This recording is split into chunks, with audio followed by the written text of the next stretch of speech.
ورحمۃ اللہ وبرکاتہ۔ ان الحمد للہ نحمده ونستعینه ونستغفره ونؤمن به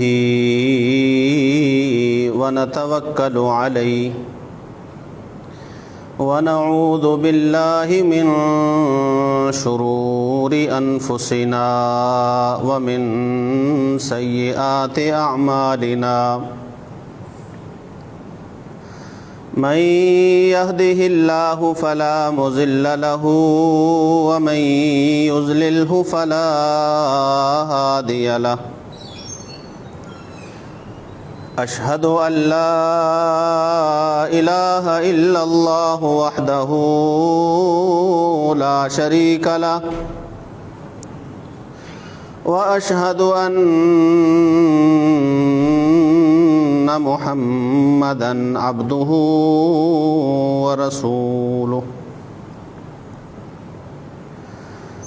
يا أيها الذين آمنوا اتقوا الله حق تقاته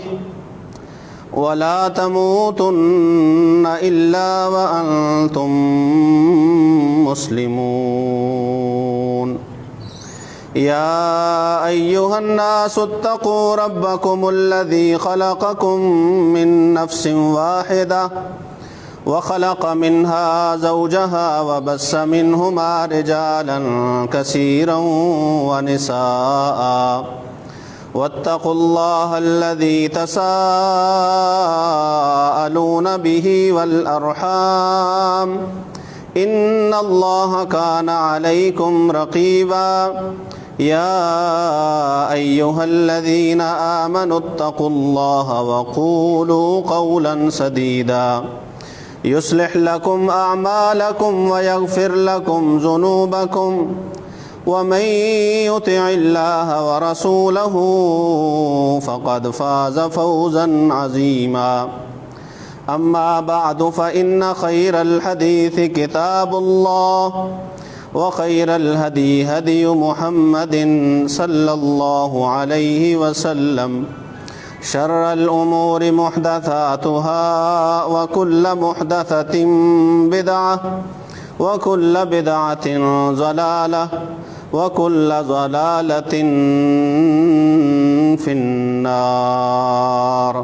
إن الله وملائكته يصلون على النبي يا أيها الذين آمنوا صلوا عليه وسلموا تسليما اللهم صل على محمد وعلى آل محمد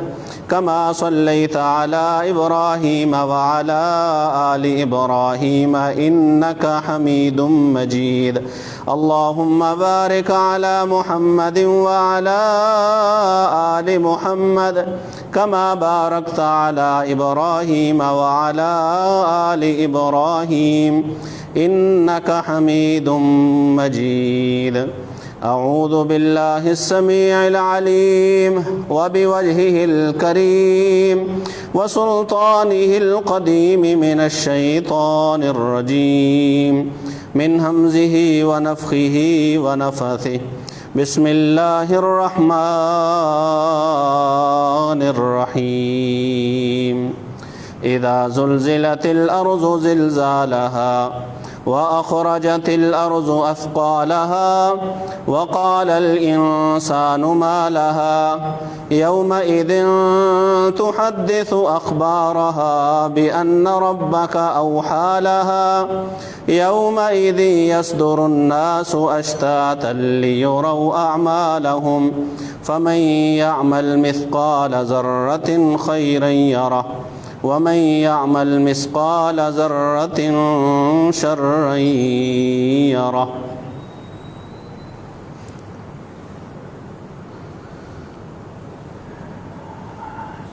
یہ سورہ زلزال ہے۔ ترجمہ یوں ہے کہ جب زمین کو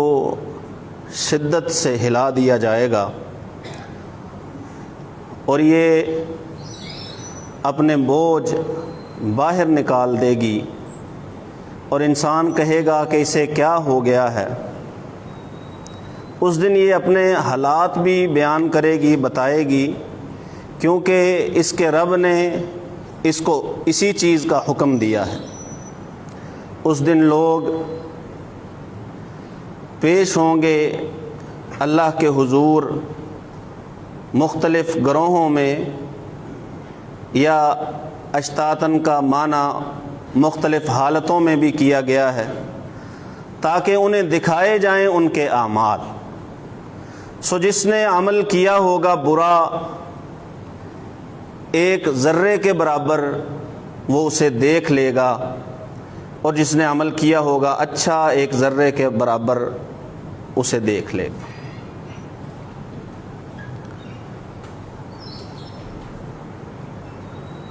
رسول اللہ صلی اللہ علیہ وآلہ وسلم نے جس وقت یہ آیتیں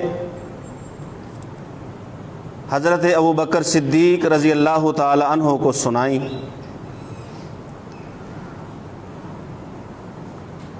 ابوبکر صدیق رضی اللہ تعالی عنہ رسول اللہ صلی اللہ علیہ وآلہ وسلم کے ساتھ ہی کھانا کھا رہے تھے۔ انہوں نے کھانے سے اپنا ہاتھ روک لیا اور پوچھنے لگے، اللہ کے پیغمبر صلی اللہ علیہ وآلہ وسلم، کیا ذرہ برابر جو برائی ہوگی اسے بھی سامنے لایا جائے گا؟ فکر لاحق ہوئی کہ معمولی باتیں، ایک ذرے کے برابر اللہ نے فرمایا، ذرہ ریت کا دانہ آپ سمجھ لیجئے کہ اس جتنا بھی برا کیا ہوگا، کوئی برائی ہوئی ہوگی تو وہ بھی اس کے سامنے لائی جائے گی۔ رسول اللہ صلی اللہ علیہ وآلہ وسلم نے فرمایا کہ ابو بکر، آپ دیکھیے کہ دنیا میں بعض اوقات بندے کو ایسی چیزیں دیکھنی پڑتی ہیں یا ایسے حالات سے گزرنا پڑتا ہے جو کہ اسے ناگوار گزرتے ہیں، اسے پسند نہیں ہیں کہ وہ حالات یا وہ باتیں مجھے سننے کو ملیں یا حالات دیکھنے کو ملیں۔ یا بعض اوقات بندہ مومن کوئی جائز خواہش کرتا ہے، لیکن اس کی خواہش جو ہے، اس کی تمنا اور آرزو وہ پوری نہیں ہوتی، امید ہی رہ جاتی ہے۔ اور ایسے ہی بندہ بعض چیزیں وہ جو اس کی طبیعت کے لیے اچھی نہیں ہوتی، وہ چیزیں بھی برداشت کرتا ہے، تو اللہ رب العزت اس کی ان ناگواریوں کی وجہ سے، مشکلات کی وجہ سے، برے حالات کی وجہ سے، جن حالات سے یہ گزرا یا جو ناگواریاں اس نے برداشت کی یا جن مکروہات کو یہ سہ گیا یا وہ امیدیں جو اس کی پوری نہیں ہوئی دل ہی دل میں رہ گئیں، اللہ رب العزت ہر ایک چیز کے بدلے میں اس کے گناہوں کو معاف کرتا چلا جاتا ہے، مٹاتا چلا جاتا ہے۔ کبھی ایک گناہ تو کبھی دوسرا گناہ۔ اور رسول اللہ صلی اللہ علیہ وآلہ وسلم کی اسی حدیث کے پیش نظر ایک اور حدیث، من یرید اللہ بہ خیرا یصب منہ یا یصبہ، اللہ جس کے ساتھ بھلائی کا ارادہ کرتا ہے اسے اللہ وحدہ لا شریک پھر تکلیف پہنچاتا ہے۔ تکلیف کا پہنچنا، مصیبت کا آنا، بیماری کا آنا، آزمائش کا آنا، امتحان کا آنا، یہ مومن بندہ یہ نہ سمجھے کہ یہ میرے لیے برا ہے، وہ یہ نہ سمجھے کہ اللہ نے میرے ساتھ ایسے کیا ہے، شاید اللہ میرا برا چاہتا ہے۔ اگر تو ان حالات سے ایمان کے ساتھ گزر گیا، ان سختیوں کو اللہ کی اطاعت و فرما برداری میں برداشت کر گیا تو اللہ رب العزت نے ان سختیوں کو تیرے گناہوں کا کفارہ بنا دیا. فرمایا رسول اللہ صلی اللہ علیہ وآلہ وسلم نے کہ مومن کی جو مثال ہے وہ ایک نئے نئے زمین سے اگے ہوئے پودے کی طرح ہے جس کا تنا انتہائی نرم ہے. ہوا ادھر سے آتی ہے ادھر لیٹ جاتا ہے پھر کھڑا ہو جاتا ہے, دوسری طرف سے آتی ہے پھر لیٹ جاتا ہے پھر کھڑا ہو جاتا ہے. ہوائیں آتی ہیں وہ کبھی گرتا ہے کبھی اٹھتا ہے لیکن کھڑا رہتا ہے. یہ ہے مومن. مصیبتیں آئیں پریشانیاں آئیں, اس نے اپنا تعلق نہیں توڑا اللہ وحدہ لا شریک سے. اس نے اپنے اندر اتنی برداشت اور اتنی لچک رکھی ہے کہ اگر میرے اوپر کوئی مشکل آ گئی, کوئی آزمائش آ گئی تو میں اسے اللہ کی رضا کے لیے سہ جاؤں گا. جبکہ فاجر شخص کی مثال, اور ایک روایت کے لفظ ہیں منافق شخص کی مثال, وہ صنوبر کے درخت کی طرح ہے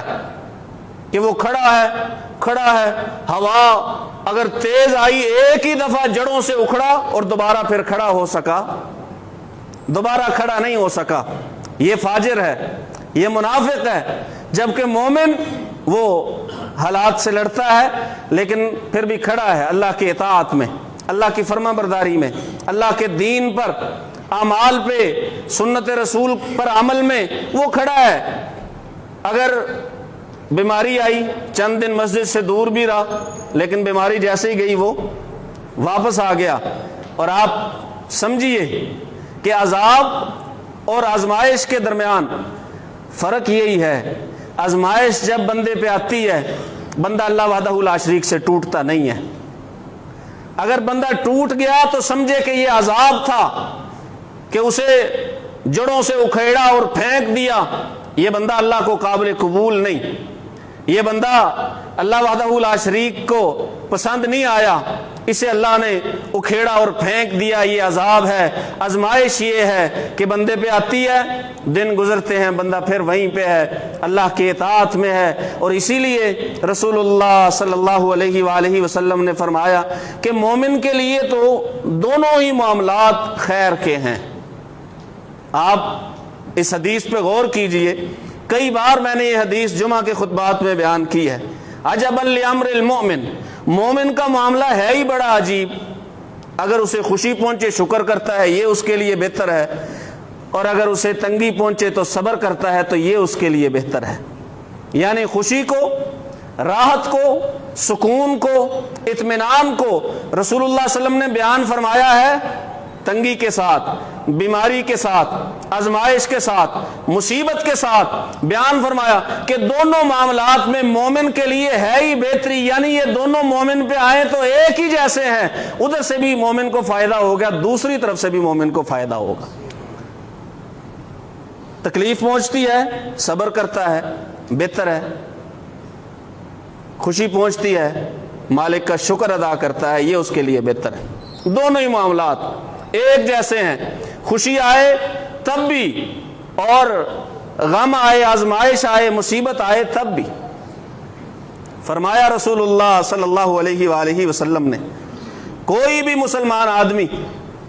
اگر اسے کوئی تھکاوٹ پہنچتی ہے یا غم پہنچتا ہے یا بیماری پہنچتی ہے, اسے تھکاوٹ ہو گئی یا کوئی رنج پہنچا, غم آ گیا, من وصب ولا نصب ولا سقم ولا حزن, کوئی ملال ہوا, حتیٰ کہ اسے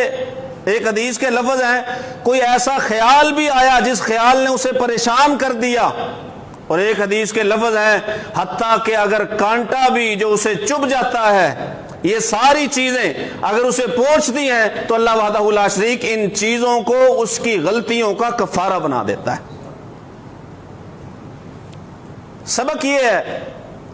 کہ اگر اللہ کی طرف سے آزمائش آ جائے, مصیبت آ جائے, کوئی بیماری آ جائے تو اسے اللہ وحدہ لا شریک سے شکوہ کرنے کا ذریعہ نہ بنائیے کہ میرے اوپر ہی کیوں, یہ سب میرے لیے ہی کیوں. رکاوٹیں، صعوبتیں اور آزمائشیں یہ صرف میرے لیے ہی کیوں؟ رسول اللہ صلی اللہ علیہ وآلہ وسلم فرماتے ہیں کہ یہ اس لیے تیرے لیے ہیں کیونکہ اللہ وحدہ لا شریک تیرے ساتھ بھلائی کا ارادہ فرماتے ہیں۔ حضرت ابو ہریرہ رضی اللہ تعالیٰ عنہ فرماتے ہیں ایک شخص رسول اللہ صلی اللہ علیہ وسلم کی خدمت اقدس میں حاضر ہوا۔ رسول اللہ صلی اللہ علیہ وسلم نے اسے پوچھا کبھی تجھے بخار ہوا ہے؟ ایسی گرمی جو تیرے گوشت اور جلد کے درمیان ہو، کبھی بخار محسوس کیا ہے، ہوا ہے؟ کہا نہیں جی مجھے کبھی بھی بخار نہیں ہوا۔ کہا اچھا پھر یہ بتاؤ کہ صداع، سر میں ایسی درد کہ جو بندے کو کچوکے کی طرح لگتی ہے، بار بار بار بار بار بار، ایک بار کے بعد اگلی بار اور زیادہ، کیا کبھی ایسی درد ہوئی ہے؟ اس نے کہا جی مجھے ایسی درد بھی کبھی نہیں ہوئی، نہ بخار ہوا نہ کبھی سر درد ہوا۔ جب اس نے رسول اللہ صلی اللہ علیہ وسلم کی طرف سے کے پاس سے وہ شخص واپس جانے لگا، واپسی کا اس نے ارادہ کیا، رسول اللہ صلی اللہ علیہ وسلم نے فرمایا جس شخص کی یہ خواہش ہے کہ وہ جہنمی بندے کو دیکھے، اس کو دیکھ لے۔ مصیبت کا نہ آنا بسا اوقات،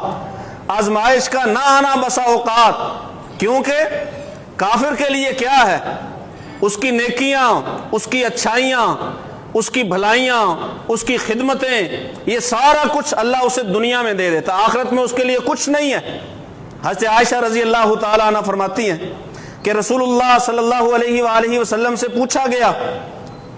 عبداللہ بن جدعان کے بارے میں، یہ عرب کا ایک بہت بڑا سخی آدمی ہے، اس کے بارے میں پوچھا گیا کہ وہ تو غریبوں کو کھانا بڑا کھلایا کرتا تھا۔ رسول اللہ صلی اللہ علیہ وسلم خود فرماتے ہیں کہ اس نے جو مکے سے باہر ایک پیالہ بنا رکھا تھا جو ہر وقت کھانے سے بھرا رہتا تھا، میں کبھی کبھی اس پیالے کے سائے میں جا کے بیٹھا کرتا تھا، وہ مسافروں کے لیے کھلا تھا، اس کا لنگر عام تھا۔ یہ اس کے بارے میں پوچھا گیا کیا اس کی یہ نیکیاں اسے فائدہ دیں گی؟ رسول اللہ صلی اللہ علیہ وسلم نے فرمایا نہیں فائدہ دیں گی، کیونکہ وہ ایمان لائے بغیر مر گیا ہے۔ جو کافر کی نیکیاں ہیں وہ آخرت کے لیے نہیں، اور جو مومن کی آزمائشیں ہیں یا نیکیاں ہیں، اللہ وحدہ لا شریک کیا فرماتے ہیں کہ جو برائی کرے گا، پھر میزان کا تذکرہ ہے کہ ہم تول لیں گے۔ آپ پڑھیے سورہ قاریہ میں کہ جس شخص کی نیکیاں وہ بھاری ہو گئیں وہ تو بڑی خوش کرنے والی زندگی میں رہے گا، اور جس کی برائیاں بھاری ہو گئیں وہ تو حاویہ کا شکار بنے گا۔ اور حاویہ کیا ہے؟ بھڑکتی ہوئی آگ ہے۔ اب مالک کائنات مومن کے ساتھ یہ ارادہ فرما چکے ہیں کہ مومن کے گناہوں کو نیکیوں سے بڑھنے نہیں دیا جائے۔ نیکی آپ نے کر لی، وہ آپ کی وہیں پہ موجود ہے، وہ نہیں گرتی، وہ نہیں ضائع ہوتی، وہ کہیں نہیں جاتی۔ اگر وہ قبول کر لی گئی تو وہ کہیں نہیں جاتی۔ اللہ وحدہ لا شریک فرماتے ہیں بلکہ اسے میں 10 گناہ کر دوں گا۔ لیکن آپ سے کوئی غلطی سرزد ہو گئی، کوئی گناہ ہو گیا اور وہ لکھا بھی گیا، 2 بٹھا رکھے ہیں اللہ نے لکھنے کے لیے، ایک نیکیاں لکھتا چلا جاتا ہے، دوسرا برائیاں لکھتا چلا جاتا ہے۔ اللہ وحدہ لا شریک چاہتے یہ ہیں کہ میں آزمائش کے ذریعے، تکلیف کے ذریعے اپنے بندے کے گناہوں کو ختم کرتا رہوں، مٹاتا رہوں، تاکہ اس کے گناہوں کا وزن اس کی نیکیوں سے نہ بڑھ سکے۔ فرمایا رسول اللہ صلی اللہ علیہ وآلہ وسلم نے کہ اللہ کے ہاں ایک بندے کا ایک مقام ہے، ایک درجہ ہے، اللہ نے فیصلہ کر لیا کہ میں نے اس بندے کو فلاں مقام تک پہنچانا ہے آخرت میں، قیامت کے دن۔ لیکن بندے کے عمل ویسے نہیں، عمل نہیں ایسے کہ وہ اتنا بڑا رتبہ، اتنا مقام اور اتنا درجہ حاصل کر سکے۔ تو پھر اللہ تعالیٰ کیا کرتے ہیں؟ کبھی بندہ بیمار ہو گیا، بیمار بندہ، آئیے یہاں پہ تھوڑا سا ایک ہم سبق بھی لیں، ایک چیز یاد بھی کریں۔ رسول اللہ صلی اللہ علیہ وسلم نے جو مومن کے حقوق بیان فرمائے ہیں ان میں سے ایک حق یہ بھی ہے کہ کوئی اگر بیمار ہو جائے تو اس کی عیادت کے لیے جایا جائے،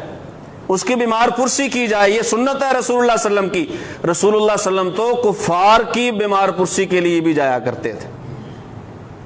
کافروں کا پوچھنے کے لیے، حال معلوم کرنے کے لیے، اور جب رسول اللہ صلی اللہ علیہ وسلم کسی مومن کی عیادت کے لیے تشریف لے جاتے تو کیا فرماتے؟ لا بأسا طہور انشاءاللہ، گھبرانے کی تو بات ہی نہیں ہے،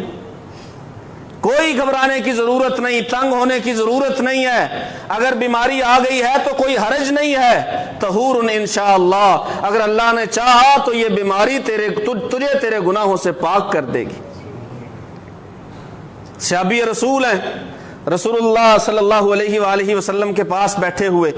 رسول اللہ صلی اللہ علیہ وسلم کے جسم کو ہاتھ لگایا، شدید گرم، کہا اللہ کے پیغمبر آپ کو تو بہت سخت بخار ہے۔ رسول اللہ صلی اللہ علیہ وسلم نے فرمایا ہاں، ایک نبی کو عام لوگوں کے مقابلے میں 2 بندوں جتنا بخار ہوتا ہے۔ نبی کو جنہیں سب سے زیادہ دنیا میں آزمایا گیا وہ کون ہے؟ وہ انبیاء ہیں۔ سب سے زیادہ جنہیں دنیا میں آزمایا گیا وہ اللہ کے سب سے نیک ترین بندے ہیں، اللہ کے نبی، اللہ کے رسول، اللہ رب العزت نے انہیں آزمایا۔ رسول اللہ صلی اللہ علیہ وسلم نے فرمایا ثم الامثل فالامثل، اس کے بعد جو ان سے کم نیک لوگ ہیں انہیں آزمایا گیا، پھر جو ان سے کم لوگ ہیں انہیں آزمایا گیا۔ اگر کوئی بندہ مصیبت میں ہے، پریشانی میں ہے اور مسلسل پریشانی میں ہے، وہ یہ نہ سمجھے کہ شاید مجھے اللہ کی طرف سے دھتکار دیا گیا ہے، شاید میں اللہ کی طرف سے راندہ درگاہ کر دیا گیا ہوں، ہرگز ایسا نہیں ہے، بلکہ اللہ وحدہ لا شریک تو چاہتے ہیں کہ میرے اس بندے کے گناہ معاف ہو جائیں تاکہ جب یہ مجھے ملے تو گناہوں سے پاک ملے۔ فرمایا ہاں مجھے 2 بندوں جتنا بخار ہوتا ہے۔ کہا اللہ کے پیغمبر صلی اللہ علیہ وآلہ وسلم اور اجر؟ اس بخار کی وجہ سے جو اجر ہے، جو ثواب ہے، وہ رسول اللہ صلی اللہ علیہ وسلم نے فرمایا ہاں، جب بخار 2 بندوں جتنا ہوگا تو اجر بھی دو گنا ہی ملے گا، 2 بندوں جتنا ہی ملے گا۔ یہ فرمان ہے رسول اللہ صلی اللہ علیہ وآلہ۔ بندہ یہ نہ سمجھے، میں بیمار، حضرت عائشہ رضی اللہ تعالیٰ عنہ فرماتی ہیں کہ میرا خیال یہ تھا کہ جس شخص کو موت کے وقت تکلیف ہوتی ہے یا شدید بیماری میں فوت ہوتا ہے، میرا یہ خیال تھا کہ شاید گناہگار بندہ، اللہ کا نافرمان بندہ، اسے موت سے پہلے تکلیف آتی ہے، شدید بیماری آتی ہے، لیکن جب میں نے رسول اللہ صلی اللہ علیہ وآلہ وسلم کو بیمار دیکھا، موت سے پہلے شدید بیمار، بیماری کی اس قدر بیمار کہ رسول اللہ صلی اللہ علیہ وسلم اپنے پاؤں پہ کھڑے نہیں ہو سکتے، اس قدر بیمار کہ ایک وقت میں رسول اللہ صلی اللہ علیہ وسلم کو 4 5 مرتبہ بے ہوشی کی کیفیت طاری ہوتی ہے، پانی لایا جاتا ہے، گرایا جاتا ہے، ہوش میں آتے ہیں، پھر اس کے بعد دوبارہ بے ہوش ہو جاتے ہیں، اس قدر رسول اللہ صلی اللہ علیہ وسلم سخت بیمار، شدید بیمار۔ فرماتی ہیں کہ اس کے بعد پھر میرا یہ خیال جاتا رہا کہ نہیں، صرف اللہ کہ جو نافرمان فاسق و فاجر لوگ ہیں انہی پہ نہیں موت سے پہلے سختیاں آتی، بلکہ اللہ وحدہ لا شریک کے جو نیک بندے ہیں اللہ انہیں بھی موت سے پہلے آزماتا ہے۔ یہ آزمائش ہے۔ کوئی مصیبت آ گئی بدر میں،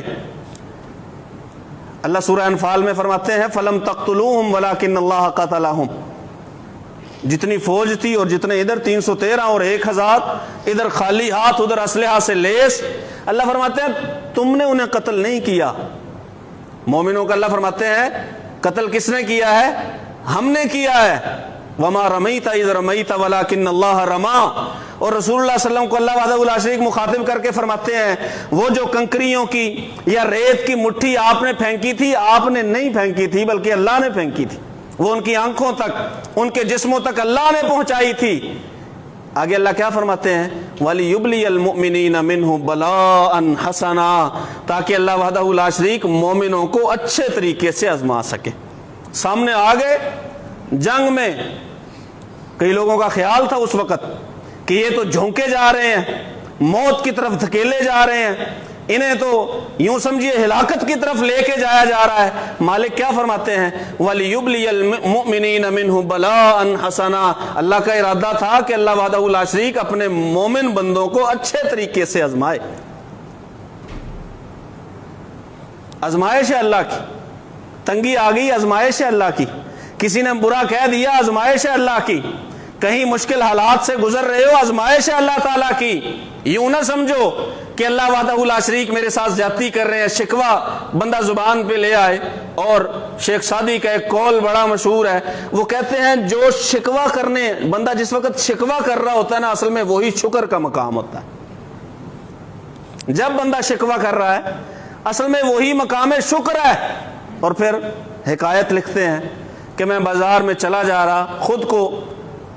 مخاطب کر کے یا خود کو ایک جو ہے وہ کردار بنا کے پیش کرتے ہیں اپنے حکایتوں میں سے، کہتے ہیں میں بازار میں جا رہا، جوتا نہیں، آسمان کی طرف منہ اٹھایا، اللہ تیرا فرمانبردار ہوں، نمازیں بھی پڑھتا ہوں، روزے بھی رکھتا ہوں، اگر پاس کچھ ہو صدقہ و خیرات بھی کرتا ہوں، جوتے ہی نہیں دیے، مجھے ننگے پاؤں چلنا پڑ رہا ہے۔ ابھی یہ سارا کچھ میرے ذہن میں ہے کہ میں نے بازار میں ایک بندے کو دیکھا جس کے دونوں پاؤں ہی نہیں تھے۔ جو مقام شکوہ ہے اصل میں وہی مقام شکر ہے۔ یہ اللہ وحدہ لا شریک آزماتے ہیں۔ اللہ وحدہ لا شریک فرماتے ہیں کیا سمجھ لیا ہے تم نے؟ ام حسبتم ان تدخلوا الجنہ، کیا سمجھ لیا کہ جنت میں چلے جاؤ گے؟ ولما یاتکم مثل الذین خلوا من قبلکم، ابھی تو تمہارے اوپر وہ حالات آئے ہی نہیں ہے جو تم سے پہلے گزرے ہوئے لوگوں کے پاس آئے تھے۔ مستہم البأساء والضراء، انہیں تنگیاں بھی آئیں اور تکلیفیں بھی آئیں، وزلزلوا، اور انہیں ہلا دیا گیا، حتی یقول الرسول والذین آمنوا معہ متی نصر اللہ، حتیٰ کہ انہیں یہ کہنا پڑ گیا، انہیں بھی اور رسول کو بھی اس قدر زیادہ آزمائے گئے کہ رسول نے بھی کہہ دیا اور لوگوں نے بھی کہہ دیا کہ اللہ کی مدد کب آئے گی، انہیں اس قدر آزمایا گیا۔ وہ جنتی لوگ، اور تم سمجھتے ہو ایسے ہی جنت میں چلے جاؤ گے؟ نہیں، اللہ تعالیٰ آزمائیں گے۔ قرآن مجید میں اللہ وحدہ لا شریک فرماتے ہیں کہ اگر تم اللہ کے راستے میں ہو اور تمہیں پہنچ جاتی ہے کوئی تکلیف، حتیٰ کہ تھکاوٹ بھی، حدیث مبارکہ میں بھی پیچھے تھکاوٹ کا تذکرہ ہوا ہے، تھکاوٹ بھی اگر پہنچتی ہے، ولا مخمصۃ فی سبیل اللہ، اگر اللہ کے راستے میں ہو اور بھوک لگ گئی ہے، ولا یطعون موطئا یغیظ الکفار، یا کسی ایسی جگہ سے گزرے ہیں جہاں سے تمہارا گزرنا کافروں کو اچھا نہیں لگتا،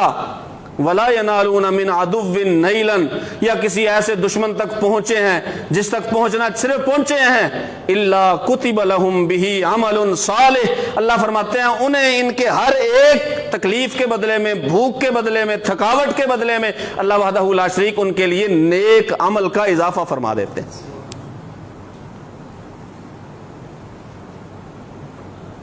مصیبتیں، تکلیفیں، پریشانیاں، بیماریاں، وَلَنَبْلُوَنَّكُمْ بِشَيْءٍ، ہم تمہیں آزمائیں گے کسی نہ کسی چیز کے ساتھ،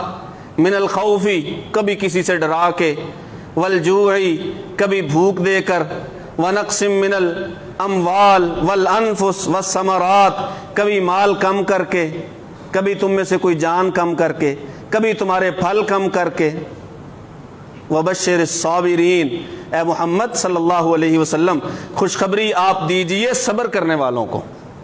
خوشخبری صبر کرنے والوں کے لیے ہے، اللہ کی نعمتیں، انعامات صبر کرنے والوں کے لیے ہے، آزمائش مومن کے لیے بہتری ہے، ابتلا مومن کے لیے بہتری ہے، اگر مومن بیمار ہوتا ہے بیماری اس کے لیے بہتری ہے، اس سے گناہ مٹانے کا ذریعہ ہے۔ اللہ وحدہ لا شریک چاہتے ہیں مومن کو دنیا میں آزما کر، کافر کو اس کی نیکیوں کا بدلہ دنیا میں ہی دے دیتے ہیں، اور مومن کو اس کے گناہوں کی سزا، چھوٹے گناہوں کی سزا دنیا میں ہی اللہ دے دیتے ہیں، اور اس کے ان گناہوں کو پھر مستقل طور پر مٹا دیتے ہیں جیسے اس نے یہ گناہ کیے ہی نہیں ہوتے۔ قرآن مجید کی بہت ساری آیتیں، رسول اللہ صلی اللہ علیہ وسلم کی بے شمار احادیث اس چیز پہ دلالت کرتی ہیں کہ اللہ وحدہ لا شریک اپنے نیک بندوں کو آزماتا ہے، اور پسند اللہ کو وہی ہیں جو اللہ وحدہ لا شریک کی آزمائش پہ پورا اترتے ہیں۔ رسول اللہ صلی اللہ علیہ وآلہ وسلم کی ساری زندگی، آپ سیرت کو پڑھ لیجئے، آپ کو آسانیاں بہت کم ملیں گی، آسانیاں بہت کم، اگر کہیں پہ آسانی ملی بھی، رسول اللہ صلی اللہ علیہ وسلم جس چٹائی پہ سویا کرتے تھے، جب اٹھا کرتے تھے چٹائی جو ہے اس کے نشانات جسم مبارک پہ پڑے ہوتے تھے۔ ایک دن نرم کرنے کے لیے چٹائی کو 4 تہیں لگا دی گئی، اور رسول اللہ صلی اللہ علیہ وسلم کو صبح اٹھنے میں تھوڑی دیر ہو گئی، رسول اللہ صلی اللہ علیہ وسلم نے فرمایا یہ آسانی بھی نہیں، یہ آرام نہیں چاہیے، اسے دوبارہ سے اسی حالت میں لے آؤ جس حالت میں پہلے تھی۔ ساری زندگی رسول اللہ صلی اللہ علیہ وسلم آسانیاں یا خوشیاں یا مال و دولت کی فراوانی، یہ آپ کو رسول اللہ صلی اللہ علیہ وسلم کی زندگی میں بہت کم ملے گی، شروع سے لے کے آپ آخر تک، ابتدائے دعوت دین سے لے کے اور رسول اللہ صلی اللہ علیہ وسلم کی آخری بیماری کے دنوں تک آپ پڑھ لیجئے، آپ کو آزمائشیں، مصائب، رکاوٹیں، لڑائیاں اور طعن و تشنیع، یہ سارا کچھ آپ کو دیکھنے کو ملے گا کہ یہ رسول اللہ صلی اللہ علیہ وسلم کے ساتھ کیا جاتا رہا ہے۔ اللہ نے اپنے پیغمبروں کو بھی آزمایا، نیک بندوں کو بھی آزمایا، اور اللہ وحدہ لا شریک اپنے بندوں کو آزماتے رہتے ہیں تاکہ میں اپنے بندوں کے گناہ معاف کر دوں۔ مصیبتیں ہمیشہ بری نہیں ہوتی، بلکہ مومن کے لیے مصیبتیں وہ بسا اوقات اللہ وحدہ لا شریک کا انعام ہوا کرتی ہیں۔ اللہ سے دعا ہے اللہ سن سمجھ کر عمل کی توفیق نصیب فرمائے۔ وما علیہ